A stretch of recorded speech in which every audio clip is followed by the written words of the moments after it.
پرویزی اور دیگر مرحومین اس خاندان کے جو مرحومین اس دار فانی سے دار بقا کی طرف جا چکے ہیں، ان کے ارواح کے لیے ہدیہ فرما دیں۔ بسم اللہ۔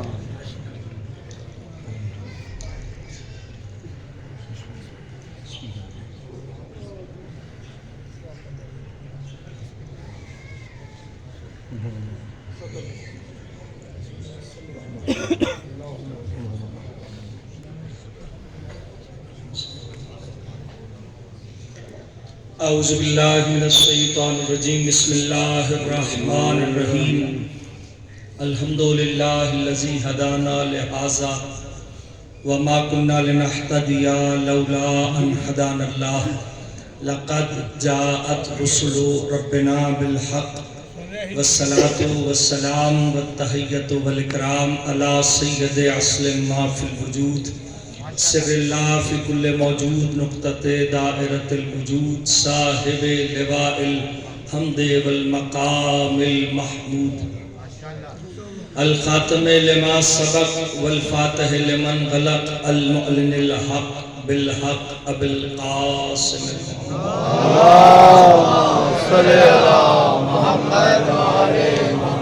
وعلى آلہ الطیبین الطاہرین المعصومین المظلومین ولعنۃ اللہ علی اعدائہ ومنکری فضائلہم ومصائبہم وعظمتہم وطہارتہم وولایتہم من یومنا ھذا الی قیام یوم الدین، اما بعد فقد قال رسول اللہ صلی اللہ علیہ وآلہ وسلم انی تارک فیکم الثقلین کتاب اللہ اطرتی اہل بیتی فإن تمسکتم بہما لن تضلوا بعدی۔ باواز بلند صلوات محمد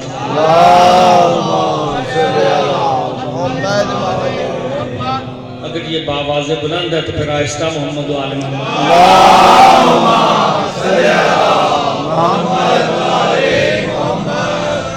حاضرین گرامی قدر، بہت زیادہ وقت نہیں ہے، مغرب کا وقت اور اذان مغرب بہت قریب ہے، اگر وقت میسر ہوتا تو ایک طویل گفتگو جو فضائل آل محمد کی روشنی ہوتی ہے گوش گزار کرتا ہے، اس لیے کہ مجلس دو چیزوں کا نام ہے، یا فضائل آل محمد کا نام مجلس ہے یا مصائب آل محمد۔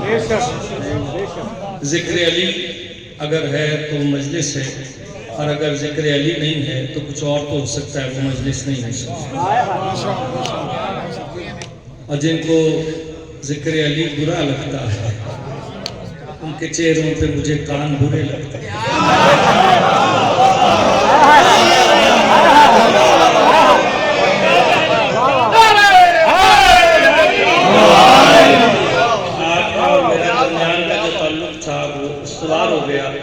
صاحبان گرامی، سرکار دو عالم کی حدیث میں نے آپ کے سامنے تلاوت فرمائی، جس میں سرکار ارشاد فرما رہے ہیں کہ میں تم میں دو گراں قدر چیزیں چھوڑ کر جا رہا ہوں، ایک اللہ کی کتاب ہے، دوسری میری اجازت ہے۔ فَإِن تَمَسَّكْتُمْ بِهِمَا لَن تَضِلُّوا بَعْدِي، اگر تم ان دونوں سے متمسک رہو گے تو کبھی گمراہ نہیں ہوگے۔ گمراہی اسی صورت میں آئے گی یا انسان قرآن کو چھوڑ دے یا وارث سے قرآن کو چھوڑ دے، اہل بیت کو چھوڑ دے۔ لیکن میرا عقیدہ اور ایمان یہ ہے کہ اگر دامن اہل بیت ہاتھ میں ہے تو قرآن چھٹ نہیں سکتا،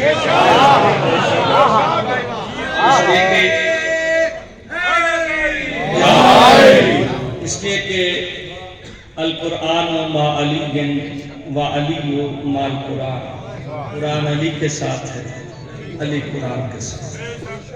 اور ہمارے ہاں یہ عقیدہ بھی نہیں ہے کہ کثرت سے تلاوت قرآن کیے جائیں اور قرآن پر تفکر نہ کیا جائے، قرآن پر تأکل نہ کیا جائے، غور و فکر نہ کیا جائے۔ قرآن مجید کو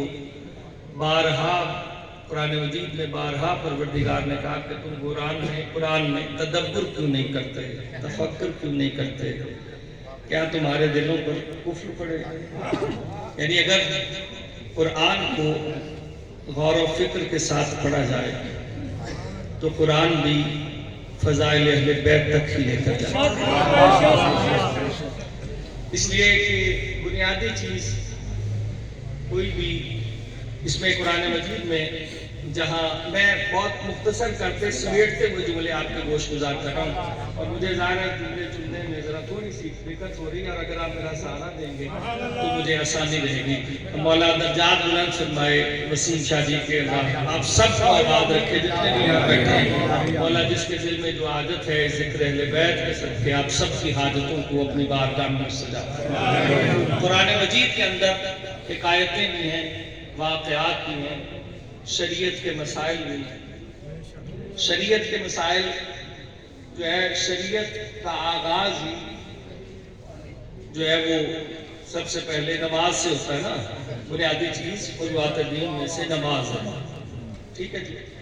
فروعات پہلا فروع جو سب سے پہلا ہے وہ ہے نماز، اور نماز اس وقت تک ہو نہیں سکتی جب تک کہ طہارت نہیں ہوتی، یعنی بنیادی چیز عزادار بھائی سب سے پہلی طہارت ہے، یعنی جب تک طہارت نہیں ہے تو نماز نہیں ہے۔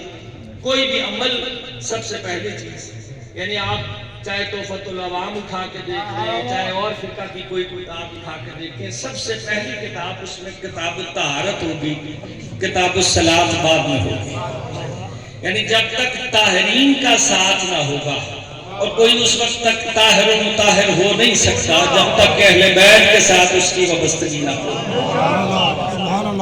اس میں کہ بنیادی چیز کسی بھی چیز کی طاہر ہونے کے لیے ہم کافر اور مسلمان کے درمیان جو فرق ہے وہ یہی ہے کہ زبان پہ کلمہ جاری ہوا اور دل میں اس کا عقیدہ ہے تو انسان پاک ہو گیا، اور اگر ایمان اور عقیدہ نہیں ہے تو کوئی چیز طہارت اسے حاصل ہی نہیں ہوتی۔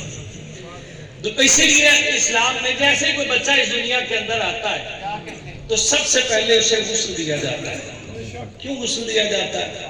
کہ اس نے اذان سننی ہے، ولی اللہ سننا ہے۔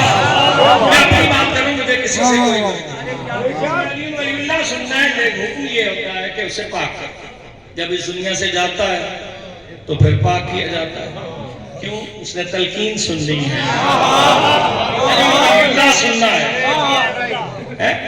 صاحبان گرامی، پروردگار آپ کی توفیقات میں اضافہ فرمائے، طہارت کے بغیر کچھ نہیں۔ اللہ نے کعبہ بنانے کا حکم دیا،